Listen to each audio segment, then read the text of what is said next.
پاکستان میں قبول اور مقبول کی جنگ ہے۔ ایک سیاسی حلقہ اس وقت قبول ہے اور دوسرا سیاسی طبقہ اس وقت مقبول ہے۔ جو قبول ہے وہ یہ سمجھتے ہیں کہ چونکہ ہم قابل قبول ہیں تو ہمیں مقبول کرایا جائے عوام میں، اور جو اس وقت عوام میں مقبول ہے وہ یہ سمجھتے ہیں کہ چونکہ ہم عوام میں مقبول ہے تو ہمیں قابل قبول بنایا جائے۔ قبولیت اور مقبولیت کا جو سلسلہ ہے یہ اتنا آسان نہیں ہے، اس کے لیے بہت خدمت کرنی پڑتی ہے۔ اس وقت مریم نواز صاحبہ پاکستان پہنچ گئی ہیں کیونکہ وہ اس وقت قابل قبول ہے تو وہ عوام میں مقبول ہونا چاہتے ہیں۔ پاکستان میں انہوں نے لینڈ کیا ہے اور بڑی توقعات ہیں ان کو اپنے پارٹی سے بھی، اور پارٹی کی بھی بڑی توقعات ہیں ان سے۔ بڑی گرفتاریاں ہو سکتی ہیں جس میں مقبول جماعت کے کچھ لیڈرز بھی ہو سکتے ہیں، جس میں مقبول جماعت کے حامی کچھ جرنلسٹ بھی ہو سکتے ہیں۔ بسم اللہ الرحمن الرحیم، میں ہوں عباد یوسف خان، آپ دیکھ رہے ہیں میرا فیس بک اور یوٹیوب چینل۔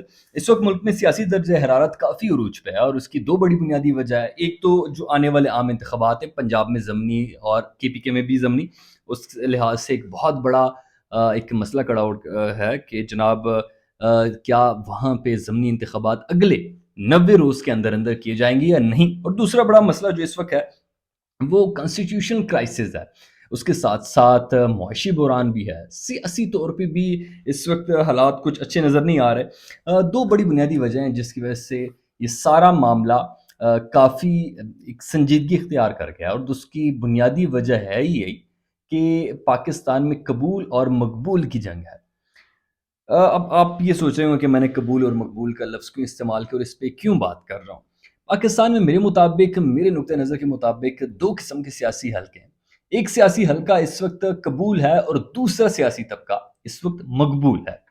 جو قبول ہے وہ مقبول نہیں ہے، اور جو اس وقت مقبول ہے وہ قابل قبول نہیں ہے۔ اب جو قبول ہے وہ یہ سمجھتے ہیں کہ چونکہ ہم قابل قبول ہیں تو ہمیں مقبول کرایا جائے عوام میں، اور جو اس وقت عوام میں مقبول ہے وہ یہ سمجھتے ہیں کہ چونکہ ہم عوام میں مقبول ہے تو ہمیں قابل قبول بنایا جائے۔ اب یہ قبولیت اور مقبولیت کا جو سلسلہ ہے یہ اتنا آسان نہیں ہے، اس کے لیے بہت خدمت کرنی پڑتی ہے، بہت سی چیزوں پہ کمپرومائز کرنا پڑتا ہے، بہت سی چیزوں پہ بیٹھنا پڑتا ہے۔ اس میں بہت سے جو ڈیسیجنز ہے وہ آپ نے اپنے سے لے کے دوسروں کو دینے کی کوشش کرنی ہوتی ہے، اور جو آپ کی اپنی کوئی ایک اسٹریٹجی ہوتی ہے وہ اس پہ آپ نہیں چل سکتے۔ خیر، اس کی ڈیٹیل میں نہیں جاؤں گا، لیکن اتنا میں بتانا چاہوں گا کہ پاکستان میں قبولیت اور مقبولیت کا سلسلہ زیادہ دیر تک نہیں چلتا، مل جاتا ہے، ایسا نہیں ہے کہ نہیں ملتا۔ پاکستان میں قبولیت اور مقبولیت دونوں ایک ٹائم پہ مل بھی جاتی ہے، اور اس کے بغیر رہنا بھی ممکن نہیں ہے، پاکستان پہ گورنمنٹ کرنا بھی ممکن نہیں ہے۔ تو اس وقت جو سیاسی حلقوں میں یہ والی جو کمپٹیشن ہے کہ کچھ قبول مقبول سے لڑ رہے ہیں اور مقبول جو ہے وہ قبول سے لڑ رہے ہیں۔ قبول جو ہے وہ چونکہ قبول ہے تو اس بیسس پہ مقبول سے ان کا ایک ہے کہ جناب ہماری طرف نہ ہے، ہم اس وقت قابل قبول ہے۔ اینی اس وقت مریم نواز صاحبہ پاکستان پہنچ گئی ہیں کیونکہ وہ اس وقت قابل قبول ہے تو وہ عوام میں مقبول ہونا چاہتی ہے، اور اس بیس پہ پاکستان میں انہوں نے لینڈ کیا ہے اور بڑی توقعات ہیں ان کو اپنے پارٹی سے بھی، اور پارٹی کی بھی بڑی توقعات ہیں ان سے کہ جناب یہ آ گئی ہمارے پاس، قبولیت تو ہے، اب عوام میں مقبول کرائیں گی یہ۔ خیر، اس کے علاوہ جو دو تین خبریں آپ لوگوں کے سامنے میں شیئر کرتا چلوں، پاکستان میں اس وقت ڈالر کی جو اڑان ہے وہ نہیں رک رہی۔ ڈار اکنامکس کا جو ایک فارمولہ تھا وہ بری طریقے سے فلاپ ہو گیا، جس طریقے سے وہ کہہ رہے تھے کہ ڈالر کو 200 کے نیچے لے کے آ جاؤں گا، 200 نہیں اب 300 کراس کرنے والا ہے اگلے کچھ روز میں، کیونکہ آج کے دن میں 269 روپے فی ڈالر ہو گیا ہے اس وقت پاکستان میں، اور پچھلے 2 روز میں 35 روپے بڑھ گیا ڈالر۔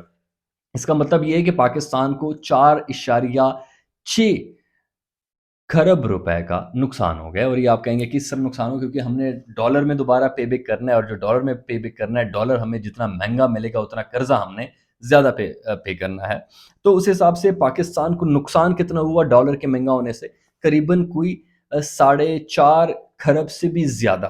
اور اس وقت پاکستان کے پاس اسٹیٹ ایسٹس کتنے ہیں؟ 3.23 بلین ڈالرز رہ گئے ہیں، جو ایک ہفتے کا راشن بھی آپ کا نہیں ہو سکتا اس سے، یعنی ٹیکنیکلی آپ اس وقت ڈیفالٹ کر گئے ہیں، چونکہ آپ پہ اس وقت میرے خیال میں کوئی 22 سے 23 بلین ڈالر آپ نے فوری طور پہ قرضے واپس کرنے، جس میں سے کچھ آپ کو ایکسٹینشن مل جائے گی، کچھ وعدے مل گئے، لیکن 8 سے 9 ارب ڈالر تو آپ نے پھر بھی کرنا ہے۔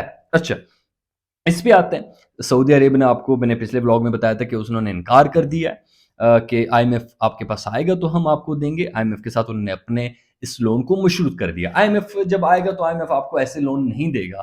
آئی ایم ایف کہے گا جناب اگر آپ اتنے ہی غریب ہیں، اتنی ہی آپ ڈیفالٹ ہونے کے خطرے میں پڑ چکے ہیں، تو آپ کو کچھ اپنی جو عیاشیاں ہیں وہ ختم کرنی ہوں گی۔ جیسے مصر کو انہوں نے کہہ دیا اپنی فوج آدھی کرو، سری لنکا کے ساتھ بھی یہی فوج والا معاملہ ہوا، اور اس کے علاوہ پاکستان میں پٹرول 300 سے اوپر جا سکتا ہے۔